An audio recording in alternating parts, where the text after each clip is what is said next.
વિરમગામની બાજુમાં મણિપુરા ગામ છે. મણિપુરા, આ મણિપુરા નહીં હો, આ વિજાપુરનું મણિપુરા જુદું ને પેલું મણિપુરા જુદું. વિરમગામની બાજુમાં આવ્યું મણિપુરા. કડી ને વિરમગામની વચ્ચે આવે મણિપુરા. આખું ગામ આપણું સત્સંગી છે, આપણા હેતવાળા છે. એમાં 4 ભાઈઓ રહે છે. કાનજીભાઈ આશાભાઈ, માધુભાઈ આશાભાઈ, શંકરભાઈ આશાભાઈ અને ગોરધનભાઈ આશાભાઈ. આ 4 ભાઈઓનો પરિવાર છે. મુક્તો બનેલો પ્રસંગ કહું એમાં.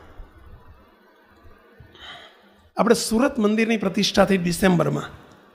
એ વખતે ખબર હોય તો બાપજીએ સમયામાં જાહેરાત કરી હતી કે આજની આ પ્રસાદી જે જમ્યા હશે ને એને ટાણું આવે ત્યારે મહારાજ સંભાળી લેશે.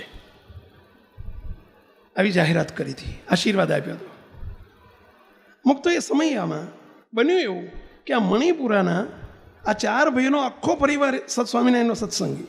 પરંતુ જે માધુભાઈ હતા, એમના બીજા નંબરના ભાઈ માધુભાઈ અને માધવલાલભાઈના, બધા માધુભાઈ કહેતા, એમના જે ઘરવાળા ડોશી, જેમની ઉંમર અત્યારે 70-72 વર્ષની, પણ એ ડોશી સત્સંગમાં જિંદગીમાં સ્વામિનારાયણના મંદિર નહીં ગયેલા.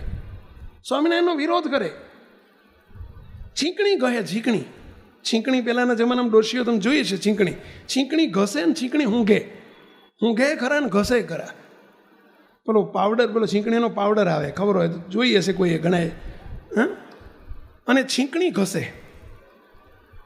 ઘણું એમને પ્રયત્ન કરે કે માજી આ તમાકુ કહેવાય. છીંકણી એક જાતની તમાકુ છે અને વ્યસન કહેવાય. જેમ પેલા લોકોને વ્યસન તમાકુનું પડે, એમાં ડોશીને વ્યસન પડી ગયેલું છીંકણી ઊંઘવાનું અને છીંકણી ઘસવાનું.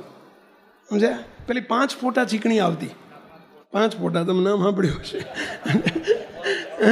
અને આ ડોશી, આ તો મને પ્રસંગ એમના છોકરાએ કીધેલો છે એટલે મને ખબર કે 5 ફોટા છીંકણી ઊંઘે કે ઊંઘવાની છીંકણી આવતી. 5 ફોટા છીંકણી, તે 5 ફોટા છીંકણી ઊંઘે.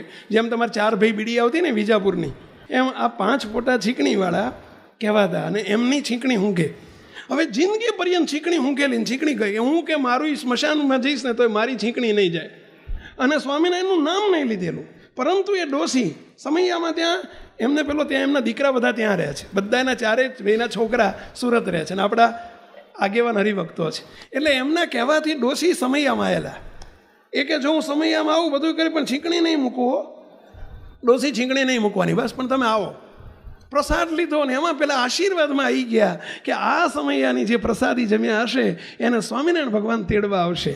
હવે એ ઘેર ગયા. ઘેર જઈને માંદા પડ્યા, બીમાર પડ્યા. હજુ 70 વર્ષની ઉંમર. બીમાર પડ્યા ને બીજે દાડે એમણે તાવ વધી ગયો.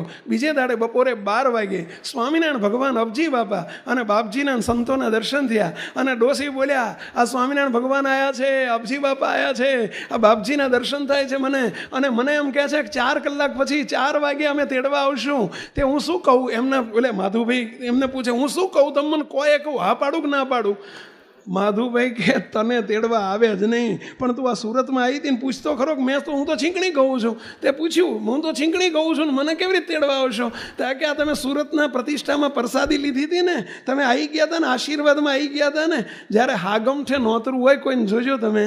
તમને પ્રશ્ન પૂછું કે ભાઈ જાનમાં જાનૈયાને તમે બધાને લઈને જાય તો બધાય જાનૈયાને તો સારું સારું ખાવાનું મળે. પરંતુ એમાં ઢોલીવાળો બેહી ગયો હોય, ઓલો ઢોલ વગાડવાળો ઢોલીવાળો બેહી ગયો, એને તો ખીચડી મળે ને પહેલાં, કે એને એવું જ મળે, એવું જ મળે. એમાં ઢોલીવાળાની જેમ તમારો મેળ પડી ગયો છે કેવો, આ ઢોલીવાળાની પેઠે મેળ પડી ગયો છે. એટલે અમે તેડવા આવશું. અને 4 વાગ્યાને હા પાડી દો કે હા પાડી દો. હા પાડીને બોલો 3:45 થયા, 4 વાગ્યા. અને 4 વાગ્યાના ટકોરે સ્વામિનારાયણ ભગવાન, બોલો 4 વાગ્યાના ટકોરે મહારાજ જો આવ્યા ને મને લેવાય. હું જઉં છું. મેં આખી જિંદગી સ્વામિનારાયણનું નામ નથી લીધું, પણ 2 મિનિટ સ્વામિનારાયણ સ્વામિનારાયણ સ્વામિનારાયણ સ્વામિનારાયણ સ્વામિનારાયણ કર્યું અને 2 મિનિટમાં મૂર્તિના સુખમાં ડોસીને મહારાજે લઈ લીધા. મુક્તો ભગવાન સ્વામિનારાયણના ઘેર છે, એનો પ્રભાવ છે, એમનો પ્રતાપ છે. આ વિડીયો જો આપને પસંદ આવ્યો હોય તો તેને લાઈક કરો અને શેર કરો. અને હા, આવા જ લેટેસ્ટ વિડીયો મેળવવા માટે SMVS ચેનલને સબસ્ક્રાઇબ કરવાનું અને બેલ આઇકોન પર ક્લિક કરવાનું ન ભૂલતા હો.